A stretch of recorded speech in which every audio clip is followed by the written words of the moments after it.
Hey everyone, and welcome back to my channel. My name is Shanlise Ramos and I am a local real estate agent here in Pennsylvania. And we are here with a local lender. His name is Bashir. Hello everyone. Today we're going to be talking about the interest rates, where the market is headed, and how you can prepare yourself to be a home buyer in 2025. So Bashir, what have you been seeing with the market this year? So 2024 has been a pretty good year for real estate overall, considering some of the market conditions that we encountered. We're expecting 2025 to be similar in rates, similar in the purchase volume and unit volume. Although we've started the year so far a little bit down compared to last year, we have the whole year ahead of us, and hopefully as things progress with the new administration, we start to see some positive momentum in our direction. Awesome. So do you think we're in a buyer's market, seller's market, or somewhere in between? So I think there's opportunity for both buyers and sellers in this market. I'm still seeing opportunity for buyers who are looking for maybe slight discounts on particular homes, maybe homes that have been on the market for a little bit, but at the same time, I do still see a high demand for homes that are selling in great neighborhoods and great school districts. So I'm starting to see a little bit of both in 2024, and projecting to see that in 2025 as well. Relative to 2022 or 3 or 1, we all know how strong of a seller market that was, but I think things are starting to soften up for the buyer. Yeah. So as far as interest rates, where are they currently? So interest rates are currently over 7% as of today. They're expected to be, the forecasts are saying, at least between maybe 6.5 and 7.5 in that range. I don't think they're going to change very much from where they were in 2024. Okay. Are you seeing the rates affecting the behaviors of the buyers? Is that why you feel like the market might be slowing down a little bit? That could be one piece of the puzzle. I think higher home prices also have an impact on people's ability to buy homes. Affordability is a big piece too. Affordability is at its lowest.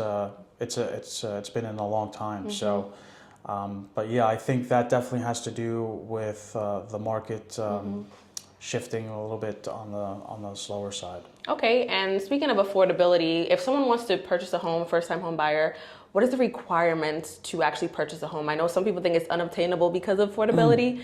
What are some requirements that they need so they can plan ahead, if they do want to purchase a home in 2025?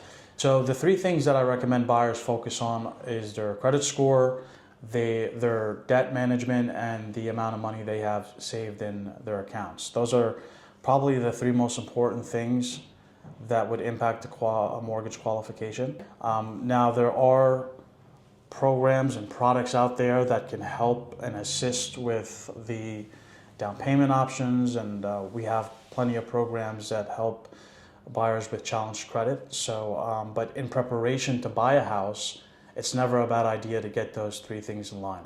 I know a lot of people question like medical bills or student loans.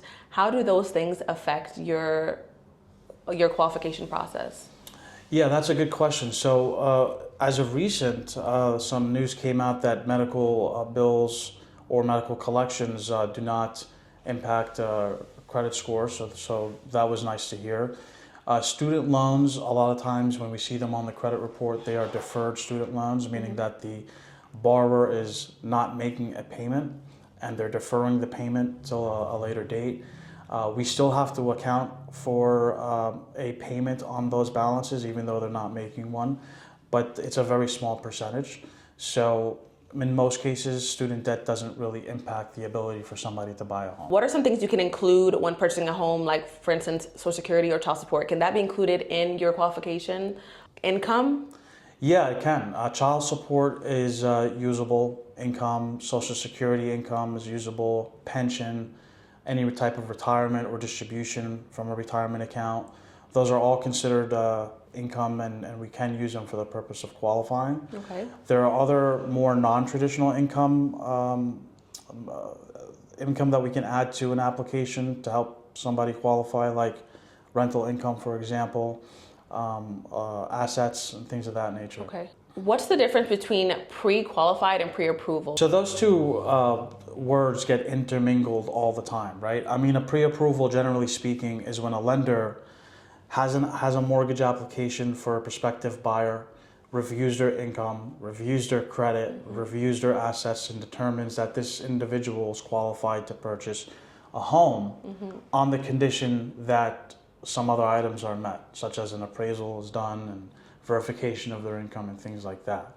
Now, if you wanted to take that one step further, you could collect the majority of the documentation that you would need up front from the buyer and submit it to an underwriter and have them review it and issue something we call a commitment letter, which holds a lot more weight than a pre-approval would.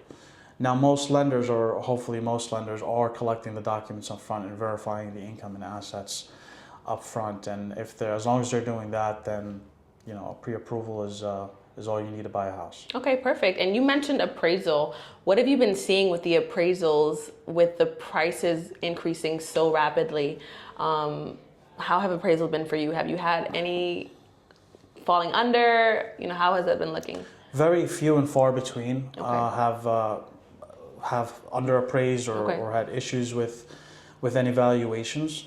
As long as they're comps and the house is priced correctly and according to the comps, we've been seeing appraisals come in pretty fine. Speaking of comps, if you're working with a real estate agent, you want to make sure that they're pulling comps before submitting the offer. That way you know where you stand, where that offer stands, what is selling in the area, how many homes are selling, and for what price, so you can get the home, So also, can you explain the loan programs, for example, FHA, VA, USDA? What are those? Some of the differences between the loan programs? Yeah. So FHA is a great product for first-time home buyers or somebody moving out of an existing FHA into a new one. It really helps borrowers who might have a struggling credit score and not a lot of money to utilize to put down. Conventional is a really common mortgage product as well, which allows also a low down payment of as low as 3%. Okay. VA is a great product that's geared towards military veterans and is very popular. We do a lot of those as well. Okay, for FHA, what's the minimum credit score and down payment? So every lender has different credit scores that they may require, but we go as low as 560 on the credit score. Okay. And the minimum down payment is 3.5. If you're on the lower side of the spectrum when it comes to your credit score, you might require a little bit more of a down payment. So how would a self-employed buyer get a mortgage? So the self-employed buyers would all qualify for the same loan programs that we discussed earlier. It's really going to depend on the income that they're showing on their tax returns. Really, that's ultimately what it comes down to. FHA, conventional, and even VA is available for self-employed borrowers who qualify. And then if we want to go the non-traditional route, we have programs that will work with bank statements for that self-employed individual. Okay. And maybe look at deposits and debits from the incoming bank statements instead of using the tax return. Okay. So a big thing is, again, the affordability of the monthly mortgage payment. So what can a buyer do to decrease their monthly payment and not have it so high? Is there more money down, maybe buy down interest rate? What can they do? Yeah, so I've always suggested to the buyer to come up with a mortgage payment that they're comfortable paying, and then we can work backwards from there and assess their eligibility based off of that monthly mortgage payment. Okay. I don't really recommend people focusing too much on the interest rate because, believe it or not, from 6.5 to a 6.75 difference is $20-25 a month difference in their mortgage payment. Okay.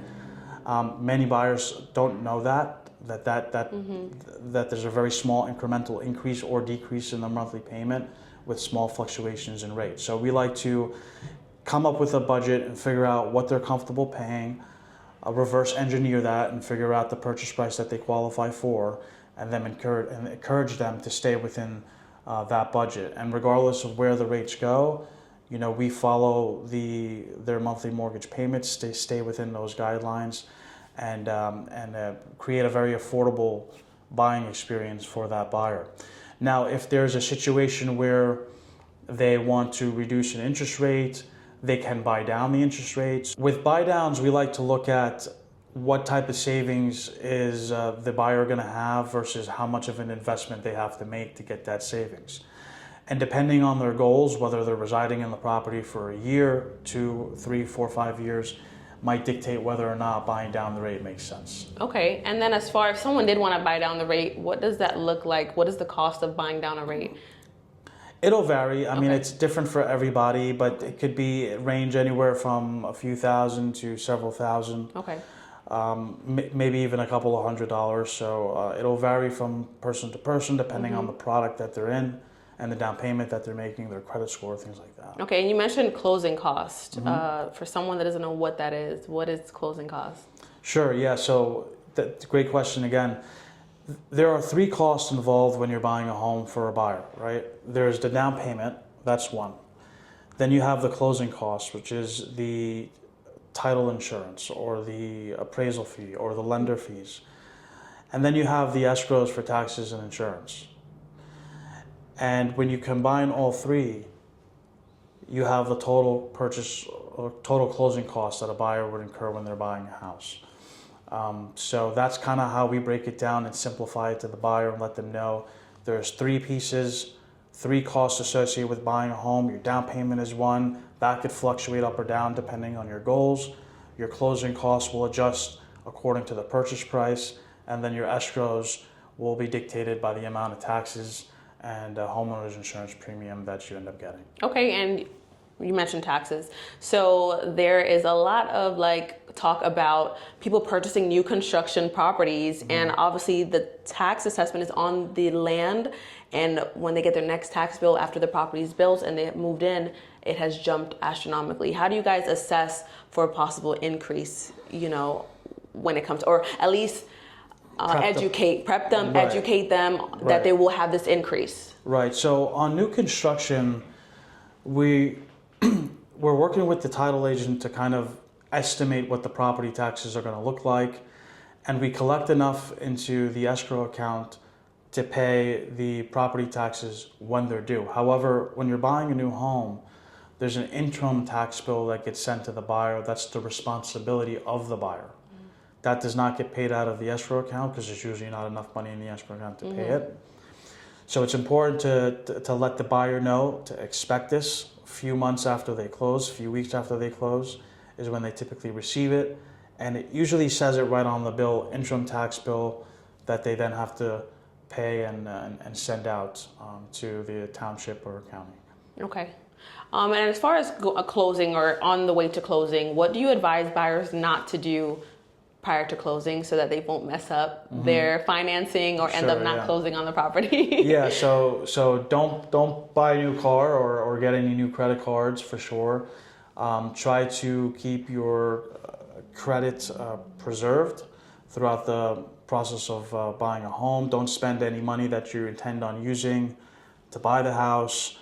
Don't make any large purchases, things like that. I mean, a lot of it is common sense, but it is our responsibility to let the buyer, to remind the buyer not to do those things. Transfers of money, deposits of money, things like that can impact the qualification and the difficulty of the buyer getting approved as well. Okay, that's it for today. Thank you for joining us. If you guys have any other questions, feel free to drop it in the comments below and we will get back to you guys. If you like this video, give this video a thumbs up, subscribe to my channel, and we'll see you guys in the next video.